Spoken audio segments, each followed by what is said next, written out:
students, today I shall be teaching you Rabindranath Tagore's poem Where the Mind is Without Fear.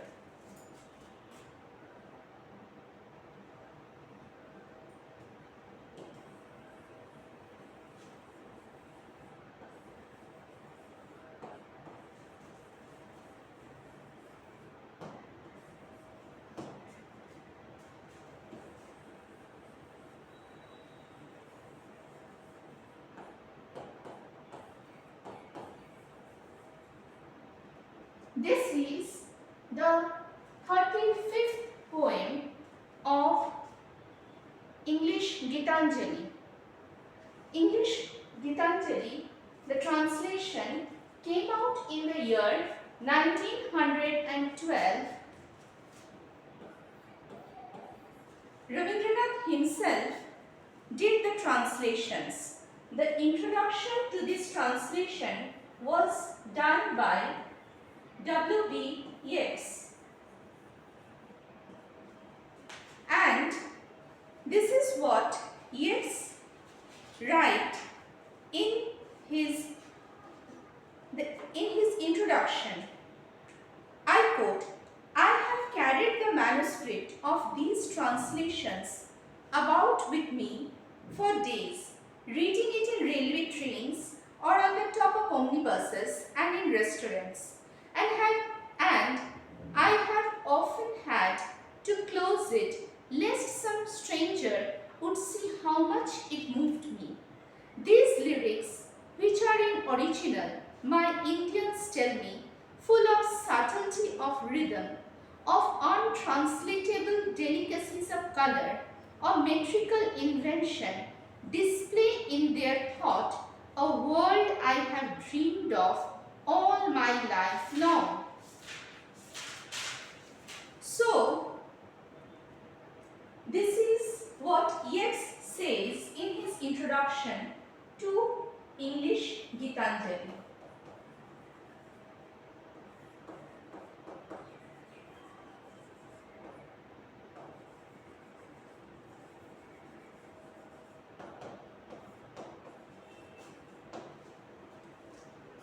Now, what Rabindranath himself says about the genesis of English Gitanjali.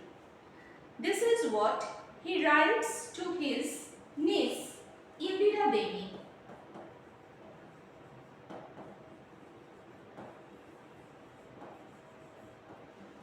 This is a letter he has written to his niece Indira Devi. Indira Devi herself has translated this letter. Rabindranath says, "It was then the month of Chaitra, March-April.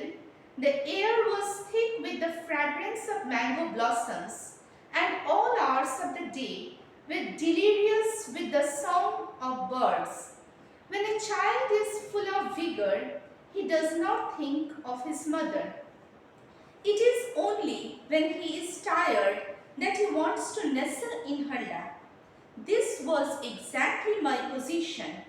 With all my heart and with all my holiday, I seem to have settled comfortably in the arms of Chaitra without missing a particle of light. Yet I had not the energy to sit down and write anything now, so I took up the poems of Gitanjali and set myself to translate them one by one. You may wonder why such a crazy ambition should possess one in such a weak state of health, but believe me, I did not undertake this task in a spirit of reckless bravado. I simply felt an urge to recapture through the medium of another language the feelings and sentiments which had created such a feast of joy within me in the days gone by." From one exercise book I passed on to another. Rothenstein already had an inkling of my reputation as a poet from another Indian friend. Therefore, when in the course of conversation expressed his desire to see some of my poems, I handed him my manuscript with some diffidence. I could hardly believe the opinion he expressed after going through it. He then made over the manuscript to Yeats. So this is what about the genesis of Gitanjali in English.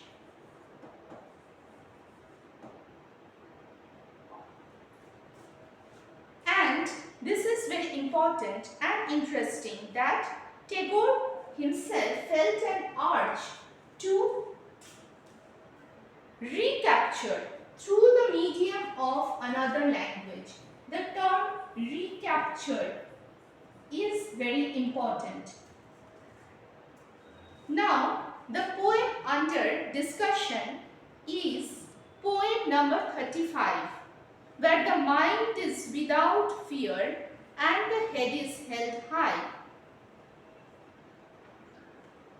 Where knowledge is free, where the world has not been broken up into fragments by narrow domestic walls, where words come out from the depth of truth, where tireless striving stretches its arms towards perfection, where the clear stream of reason has not lost its way into the dreary desert sand of dead habit, where the mind is laid forward by thee into ever-widening thought and action, into that heaven of freedom, my Father, let my country away. So, this is what Rabindranath envisions, the ideal state of his country, a country which was then colonized by the British, a country which was not independent. He envisions that this space where the mind is without fear and the head is held high, where knowledge is free, freedom in every sense, where the world has not been broken up into fragments by narrow domestic walls, that is, it is not engulfed by the evils of nationalism,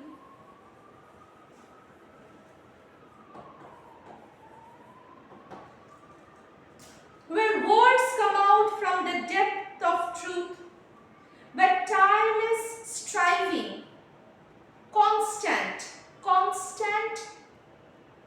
urge stretches its arms towards perfection. So how that perfect state, that ideal state should be? Mind of individual should be free. There should be knowledge, and knowledge would impart power. Knowledge is power. Knowledge should be free. The world has not been broken up into fragments by narrow domestic walls, where words come out from the depth of the truth. So, freedom,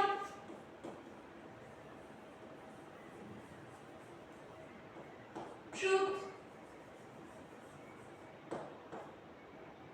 perfection,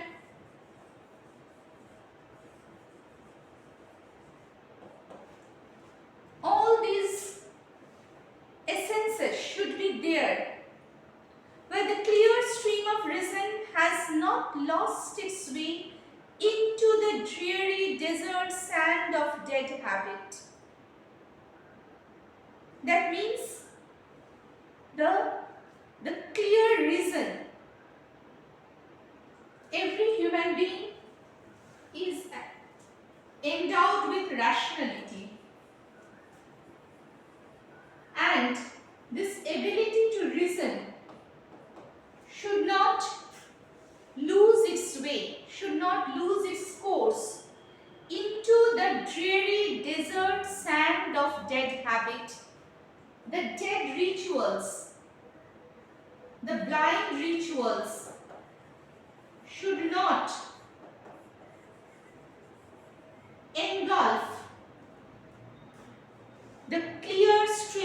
reason, where the mind is laid forward by D, who is referred to as D?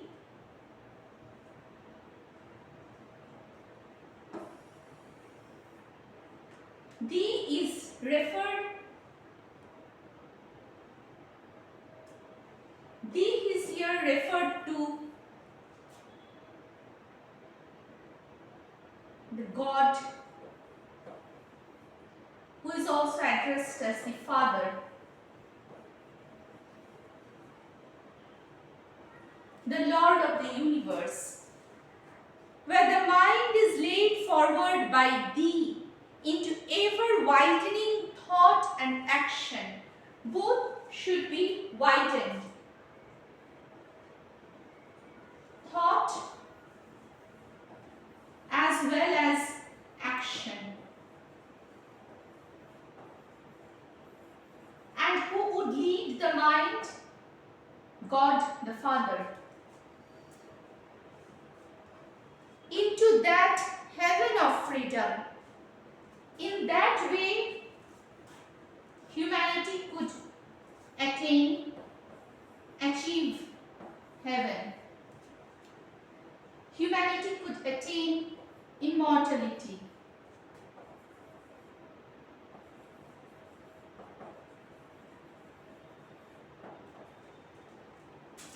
Let my country awake. My country, which is now under a foreign rule, it would achieve its highest form of freedom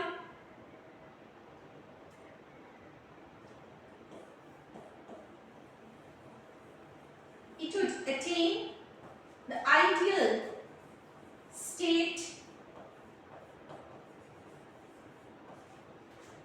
only when the mind of the individuals would be without fear, the knowledge would be free, the evils of nationalism would not create division, fragmentation, rationality should prevail, and there should be urge to attain perfection.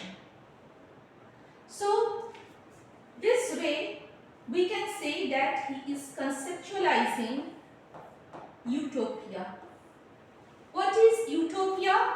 Utopia is at the same time good place where everything is good and no place also.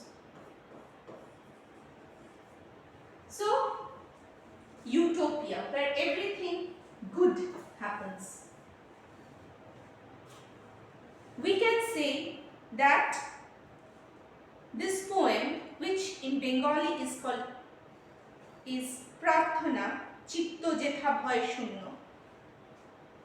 This can be seen as Rabindranath's conceptualization of utopia. This is the way he thinks that his country can reach and attain this state of utopia. Rabindranath's creation of this imagined space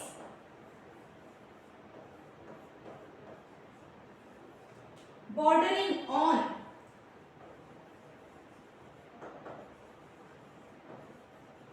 the concept of utopia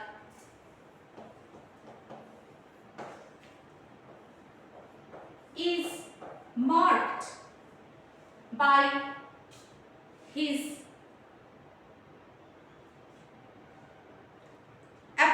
antipathy towards the evils of nationalism.